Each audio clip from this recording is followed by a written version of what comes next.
So let's talk about multimedia for a bit. When I'm talking about multimedia, I'm talking, of course, about the sound, about the camera quality, about the screen quality. What I want to talk about first is screen. The screen is pretty good. It's nothing special, it's nothing amazing, but the viewing angles are decent, as you can see. I know the resolution is very good, full HD on a 5-inch screen. You can't, even if you try, even if you go really close, you can't see any pixels. Um, so yeah, there's not a lot to say about the screen. It's pretty standard in the industry to have, this kind of quality screen at the moment. The camera I thought was a bit disappointing. I'll be showing some sample shots on the screen right now, but the camera is being advertised as being a special kind of, module, being a Samsung module with a special feature that it has very fast autofocus, which it has. It has a pretty fast focus if you tap on a certain object on your viewfinder. But it's not the quality is good and the resolution is pretty good, but the colors are off in a way. They're way too cold in my opinion. It could be that it doesn't bother you, and I've noticed when taking HDR enabled shots, this problem is slightly solved by giving more saturation to the pictures. But if I had to sacrifice the fast autofocusing to get better colors, I would probably do it. So it's not bad, but it's not really great either. You can check the samples out for yourself and see what you think about them. The flash on the phone, the flash on the camera is absolutely useless. In low light situations, you won't be taking good photos. Even if it's a dual LED flash, I don't know what Doogee was thinking, but those are two of the weakest flashes that were in there I've ever seen. So yeah, use at your own discretion, I'd say. That was what I wanted to say about the camera. Now about the sound, the speaker sound isn't that good. The speaker isn't that great on this phone. So I'm not going to, show it to you right now because even though the quality isn't that good, it won't show very good on the microphone that I'm using.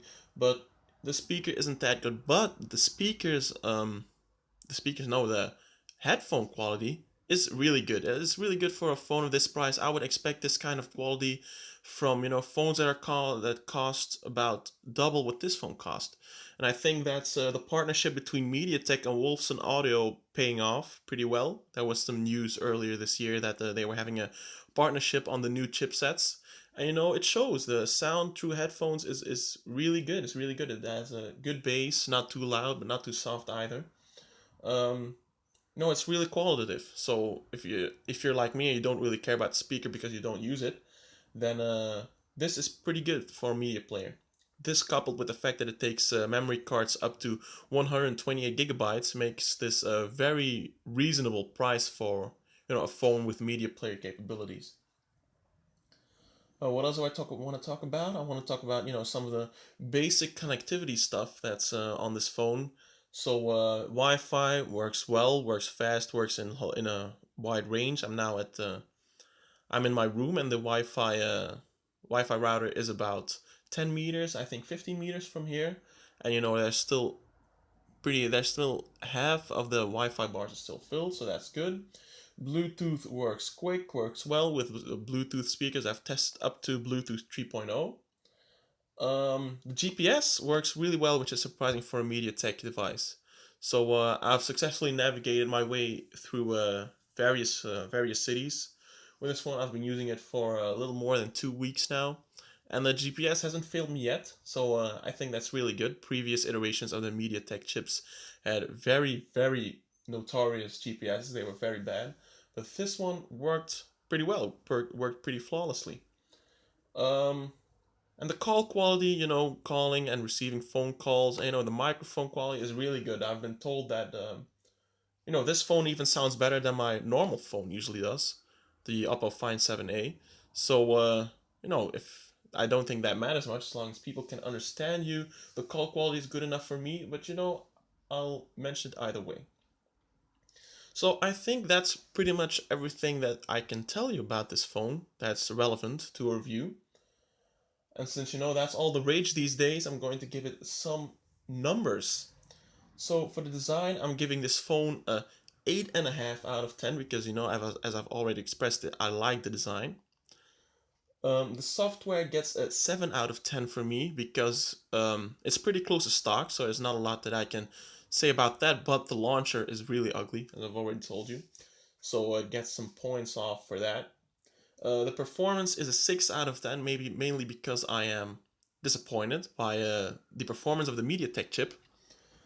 Um, and the media is 7 out of 10 because, the camera is not that good. It's not that great for a 13 megapixel sensor, but it is kind of offset by the fact that the audio through headphones is really good. And I'm going to take 1 point off the total for the phone not including a notification LED, which I think is pretty much one of the basic functionalities of a smartphone these days, to have some way to let you know that you have a notification, you have a message, without having to turn on your screen. So yeah, that's pretty much the conclusion for this phone. At 160 euros, it's good value. It's one of the cheaper phones with this chipset, but I'm sure more are going to come out after this one.